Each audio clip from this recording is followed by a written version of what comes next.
नमस्कार दोस्तों, आप सभी का लॉ सीखो के दैनिक समाचार विश्लेषण में। चलिए आज के आर्टिकल्स देखते हैं। आज का जो हमारा पहला आर्टिकल है सिटीजनशिप के बारे में, खासकर असम के संदर्भ में हम बात करेंगे। असम में है फॉरेनर्स ट्रिब्यूनल। फॉरेनर ट्रिब्यूनल में समय समय पर हमें पता चलता है कि बहुत सारे लोगों को ये साबित हुआ है कि वो नागरिक है ही नहीं इस देश के। उसमें बहुत सारे आर्मी ऑफिसर्स भी शामिल है और बहुत से प्रख्यात लोग भी शामिल है। तो इन्हीं में से एक जो केस था वो फॉरेनर ट्रिब्यूनल से अपील होकर गया गुवाहाटी हाई कोर्ट में।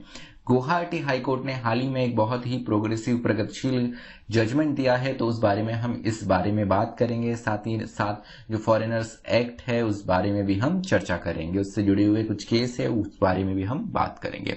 उसके बाद में आज का जो हमारा दूसरा आर्टिकल है ये बात करता है जुडिशियल सिलेक्शन के बारे में। जुडिशियल सिलेक्शन अर्थात जो हमारे सुप्रीम कोर्ट और हाई कोर्ट में जजेस का सिलेक्शन होता है, उनके ट्रांसफर्स होते हैं, इनके संदर्भ में हम बात करेंगे कि क्या हमारे सिस्टम में पारदर्शिता है, क्या सुधार की आवश्यकता है इसमें और क्या किया जा सकता है। इन सारे मुद्दों पर हम इस आर्टिकल में, इस दूसरे आर्टिकल में चर्चा करेंगे। तो चलिए मैं आगे बढ़ूं उससे पहले मैं अपना परिचय करवाना चाहूंगा। मैं खुशवंत पवार। आप चाहे तो मुझसे ट्विटर और लिंक्डइन पर जुड़ सकते हैं, डिस्क्रिप्शन में आपको इसकी जानकारी मिल जाएंगी। अब आते हैं हमारे एमसीक्यू के ऊपर। वो यह है कि Prakash Singh versus Union of India case निम्न में से किसके संबंध में है। आपका ऑप्शन ए है प्रिजन रिफॉर्म्स के संबंध में, ऑप्शन बी है पुलिस रिफॉर्म्स के संबंध में, ऑप्शन सी है ए और बी दोनों, या ऑप्शन डी इनमें से कोई भी नहीं। जो भी आपका उत्तर हो कमेंट बॉक्स में जरूर लिखिएगा। तो अब आते हैं हमारे डिस्क्रिप्टिव क्वेश्चन की ओर। तो आपको बताना है कि सुप्रीम कोर्ट और जो हाई कोर्ट जजेस का सिलेक्शन होता है, जो चयन करने की प्रक्रिया होती है, उसकी एक आलोचनात्मक विवेचना आपको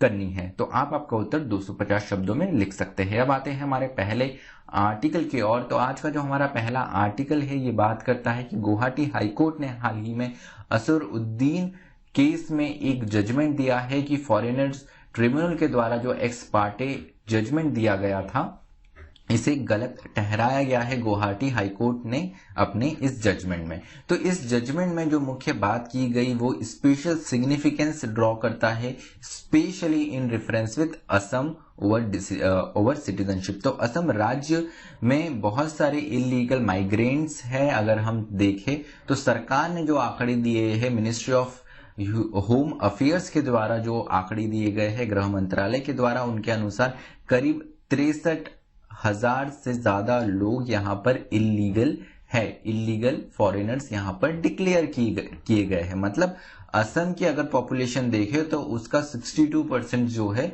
वो फॉरेनर्स डिक्लेयर कर दिए गए हैं सरकार के द्वारा, खासकर हमारी मिनिस्ट्री ऑफ होम अफेयर्स गृह मंत्रालय के द्वारा। अब बात ये की गई है कि इनमें जिनको फॉरेनर्स डिक्लेयर किया गया है उनको साबित करना होती है उनकी सिटीजनशिप बिफोर फॉरेनर्स ट्रिब्यूनल। अब फॉरेनर्स ट्रिब्यूनल्स को अगर हम देखें तो ये गवर्न होता है फॉरेनर्स एक्ट 1946 के द्वारा।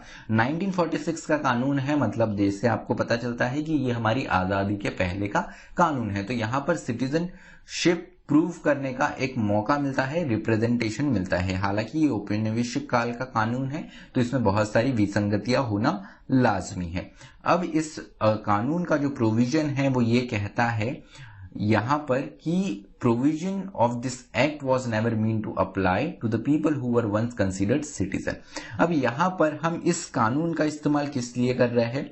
ऐसे लोग जो पहले सिटीजन माने जाते थे, फिर यहाँ पर सरकार ने उन्हें फॉरेनर डिक्लेयर कर दिया। अब उनके पास में वापस मौका मिल रहा है फॉरेनर्स ट्रिब्यूनल के सामने अपनी सिटीजनशिप, अपनी नागरिकता प्रूव करने के लिए। तो कभी भी ये कानून इस उद्देश्य से नहीं बना था कि जो सिटीजन ऑलरेडी है उनको वापस उनकी नागरिकता प्रूव करने का मौका मिले या उनको नागरिकता उनकी प्रूव करने को मिले। तो उस उद्देश्य से ये एक्ट बनाया ही नहीं गया था। ये एक्ट बना था, अगर पहली दफा हम देखें तो 1940 में एक्ट बना गया था, सेकेंड वर्ल्ड वॉर के समय पर। सेकेंड वर्ल्ड वॉर के समय पर, उस समय पर जो फॉरेनर्स आए थे उनको निकालने के लिए ये एक्ट 1940 में बनाया गया। फिर 1946 में इसमें संशोधन हुआ। मतलब ब्रिटिश राज के हिसाब से ये कानून बना हुआ था। अब इसी को देखते हुए यहाँ पर महत्वपूर्ण बात इस जजमेंट में ये की गई है कि किसी भी सिटीजन को इलीगल इमिग्रेंट्स आप यहाँ पर टैग कर देते हो, ब्रांड कर देते हो, जिनसे उनका कहीं ना कहीं ये राइट चले जाए, उनके बहुत सारे फंडामेंटल राइट चले जाते हैं। क्योंकि हमारे देश में अगर हम देखें कॉन्स्टिट्यूशन के हिसाब से तो सिटीजन्स को सारे फंडामेंटल राइट्स प्रोवाइड होते हैं, सारे फंडामेंटल राइट मिले रहते हैं। अगर आप किसी से सिटीजनशिप का उसका राइट निकाल दो, उसको कहो कि आप सिटीजन नहीं हो, हमारे देश के नागरिक नहीं हो, तो आधे से ज्यादा फंडामेंटल राइट तो उन पर अप्लाई नहीं होते हैं ऐसे केस में। अब बात यह है कि किसी का भी अगर सिटीजनशिप का, वोटिंग राइट का आप हक निकाल रहे हो तो ये अपने आप में उनको एक रिप्रेजेंटेशन की देने की आवश्यकता होनी चाहिए। लेकिन इन फॉरेनर्स ट्रिब्यूनल में क्या होता है कि अगर इस ट्रिब्यूनल के द्वारा कोई लेटर गया है, समन्स गया है बुलाने के लिए और वो व्यक्ति नहीं आया है, तो यहाँ पर एक्स पार्टे ऑर्डर पास कर दिया जाता है और उसे इलीगल इमिग्रेंट मान लिया जाता है। एक समस्या यहाँ पर ये देखने को मिलती है कि बहुत सारी बार सरकारी तंत्र के कारण जो समन्स है या कोर्ट का बुलावा है, इस ट्रिब्यूनल का बुलावा है, वो पहुंच नहीं पाता है उस व्यक्ति तक।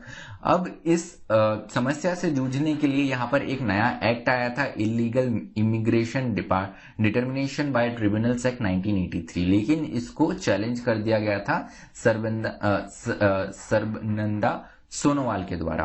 तो सोनोवाल केस में इसे चैलेंज किया गया इस नए एक्ट को, जो कि पुराने एक्ट की विसंगतियां निकालता था। सुप्रीम कोर्ट ने ये माना कि हाँ, काफी ज्यादा कॉम्प्लेक्स प्रोसेस है इस 1983 के एक्ट में, और इसे स्ट्रक डाउन कर दिया। उसके बाद में वही पुराना फिर फॉरेनर्स एक्ट का जो पूरा दौर चले आ रहा था, पूरी जो प्रोसेस चले आ रही थी, वही पुरानी वापस लागू हो जाती है, जो कि अपने आप में वॉयलेट करता है आर्टिकल 21। अब इसके बाद में गुवाहाटी हाई कोर्ट ने स्पेसिफिकली कहा है कि जो सोनोवाल जजमेंट है उसको रिफर करना यहाँ पर इतना सही नहीं होगा, और किसी भी नागरिक को ये मौका मिलना चाहिए। एक्स पार्टी जो ऑर्डर पास किया रहा है फॉरेनर ट्रिब्यूनल्स में, उसको गलत मानते हुए ये कहा है कि हर व्यक्ति को अपने आप को रिप्रेजेंट करने का मौका मिलना चाहिए। क्योंकि अगर उसका आप सिटीजनशिप का राइट निकाल देते हो, उसको सिटीजन मानना बंद कर देते हो, तो इसमें अपने आप में बहुत सारे फंडामेंटल राइट के जो हक उसे मिले रहते हैं वो चले जाते हैं। तो अपने आप में काफी प्रोग्रेसिव जजमेंट है। जरूरत है कि सोनोवाल जजमेंट जो है कई बार रिफर किया गया है, सिर्फ असम में ही नहीं, काफी अलग अलग हाई कोर्ट्स में। तो जरूरत है कि इस जजमेंट को सुप्रीम कोर्ट वापस रिव्यू करे, या इस पर अपना जो भी उन्होंने निर्णय दिया है उसको एक बार उसकी वापस पुनः विवेचना करे। चलिए दूसरे आर्टिकल की ओर बढ़ते हैं, जो कि जुडिशियल सिलेक्शन के बारे में बात करता है। तो हाल ही में 9 जजेस का अपॉइंटमेंट हुआ सुप्रीम कोर्ट में। उसके साथ ही कल ही के दिन एक और महत्वपूर्ण घटना ये हुई कि सुप्रीम कोर्ट ने बहुत सारे अपॉइंटमेंट्स यहाँ पर करे हाई कोर्ट्स में, उसके अलावा ट्रांसफर्स की भी बात की गई। अब यहाँ पर महत्वपूर्ण एक बात यह है कि the body has now made proposal to alter composition of high courts, कि यहाँ पर जो हाई कोर्ट्स है उनमें जो कंपोजिशन है, बहुत सारे जो चीफ जस्टिस ऑलरेडी मौजूद थे उनको भी ट्रांसफर कर देने की बात की गई है कॉलेजियम ने, और एक रिकमेंडेशन दिया है यहाँ पर गवर्नमेंट को। अब यहाँ पर सवाल ये उठाया गया है कि इतने काफी तेजी से अपॉइंटमेंट किए गए हैं इस नए कॉलेजियम के द्वारा, नए चीफ जस्टिस आए, नया कॉलेजियम बना, 5 सीनियर मोस्ट जजेस का एक बॉडी होता है, उसे कॉलेजियम कहते हैं। तो ये बहुत बेसिक है, समझना जरूरी है इस डिस्कशन के पहले। अब यहाँ पर ये है कि बहुत रैपिड चेंजेस किए जा रहे हैं, नए 9 जजेस अपॉइंट हुए हैं। उनमें से एक बात ये की गई थी कि सीनियर मोस्ट जजेस को उतने अच्छे तरीके से एलिवेट नहीं किया गया है। एक डाइवर्सिटी बनाने के नाम पर आपने अपॉइंटमेंट्स किए हैं, लेकिन सिस्टम में पारदर्शिता नहीं दिखी है। तो यहाँ पर कॉलेजियम के साथ में जो हमेशा समस्या रहती थी कि पारदर्शिता इतनी देखने को नहीं मिलती है। उसके अलावा the rational behind decisions are completely unknown although it may be based on suitable needs. तो यहाँ पर डाइवर्सिटी बनाने की बात की गई है, वुमेन रिप्रेजेंटेशन की बात की गई, और बहुत से चीजें हैं जो कॉलेजियम ने बताई है, लेकिन किस प्रकार से कौन सी प्रक्रिया फॉलो करी है ये अभी तक सामने नहीं लेकर आया। अब ये कौन सी प्रक्रिया है इस बारे में हम आगे डिस्कस करते हैं। तो एक मिडिल ग्राउंड यहाँ पर अगर हम देखें तो ये महत्वपूर्ण हो जाता है कि भारत का जो कॉन्स्टिट्यूशन है, ओरिजिनल जो कॉन्स्टिट्यूशन था, उसमें ये कहा गया था जो जजेस के सिलेक्शन का प्रोसेस है सुप्रीम कोर्ट के खासकर, कि प्रेसिडेंट इन्हें अपॉइंट करेंगे with advice of chief justice, और जो भी सुटेबल जजेस से उनको सलाह लेने की आवश्यकता पड़ती है उनके हिसाब से। सेपरेशन ऑफ पावर बनना जरूरी है।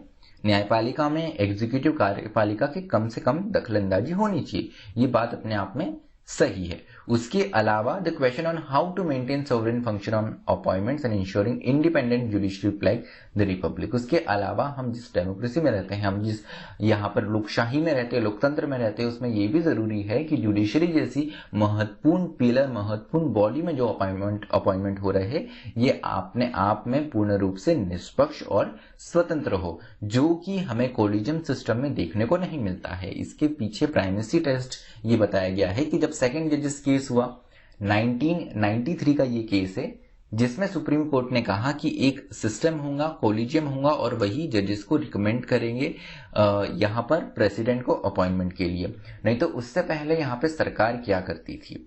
महत्वपूर्ण केस इंदिरा गांधी के टाइम का है, जब इमरजेंसी लगी उस टाइम जस्टिस रे को यहां पर सीनियर मोस्ट जज नहीं होते भी सुपरसीड कर दिया गया था। 3 सीनियर मोस्ट जो उनके सीनियर मोस्ट जजेस ऑलरेडी मौजूद थे उनसे सुपरसीड करके जस्टिस रे को यहाँ पर चीफ जस्टिस ऑफ इंडिया बना दिया गया था। उसके बाद में यही सुप्रीम कोर्ट में मामला गया कि क्या एग्जीक्यूटिव के पास में ये पावर है, सरकार के पास में पावर है जजेस को अपॉइंट करने की। चीजें आगे बढ़ती गई और 93 का सेकंड जजेस केस आया। सेकंड जजेस में केस में ये कहा गया कि सुप्रीम कोर्ट के पास में, जुडिशरी के पास में ये पावर है कि वो सुप्रीम कोर्ट के जजेस को अपॉइंट करे। उसके बाद में एनजेक लाया गया 2014 में। 99वां अमेंडमेंट था जिसको सहमति मिल गई across all the parties. State ने भी इसे रेटिफाई कर दिया, प्रेसिडेंट ने इसको लॉ के रूप में पारित कर दिया। अप्रैल में ये लॉ आया और अक्टूबर में इसको सुप्रीम कोर्ट में पहुंचा और सुप्रीम कोर्ट ने इसे गलत ठहराया। उस केस में सुप्रीम कोर्ट ने कहा कि एनजेक जो है वो जुडिशरी की इंडिपेंडेंस खत्म करता है और उसके साथ में उन्होंने ये भी कहा कि एक मेमोरेंडम ऑफ प्रोसीजर लाया ही जाएगा कोलिजियम के द्वारा और ये बताया जाएगा कि इस प्रकार से जजेस का सिलेक्शन किया जाता है जिससे सिस्टम में स्वतंत्रता, निष्पक्षता और पारदर्शिता आए। लेकिन अगर हम देखें तो अभी तक ऐसा कोई भी एमओपी, मेमोरेंडम ऑफ प्रोसीजर नहीं आया है। तो यहाँ पर वही महत्वपूर्ण बात हुई है कि जिस तरीके से हाईकोर्ट के चीफ जस्टिस को ट्रांसफर किया गया है, क्या ये अपने आप में हाईकोर्ट का जो प्रेस्टीज है इसको कम नहीं करता है? कि हमारे कोर्ट में एक हायरार्की है, लेकिन हम ये नहीं कह सकते हैं कि सुप्रीम कोर्ट जो है सुप्रीम कोर्ट के अंडर हाई कोर्ट है। सुप्रीम कोर्ट और हाई कोर्ट अपने आप में स्वतंत्र है।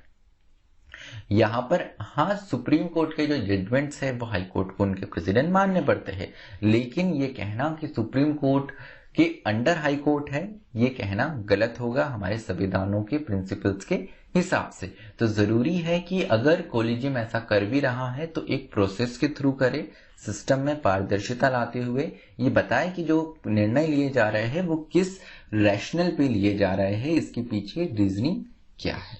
तो चलिए आज का जो हमारा विश्लेषण है वो ये समाप्त होता है। आप हमें ऑडियो फॉर्म में विभिन्न पॉडकास्ट प्लेटफॉर्म्स पे भी सुन सकते हैं। उसके अलावा आप हमें टेलीग्राम और इंस्टाग्राम पे भी फॉलो कर सकते हैं। अधिक जानकारी के लिए आप लॉसिको की वेबसाइट www.lawsico.com भी विजिट कर सकते हैं। मुझे सुनने के लिए आप सभी का धन्यवाद।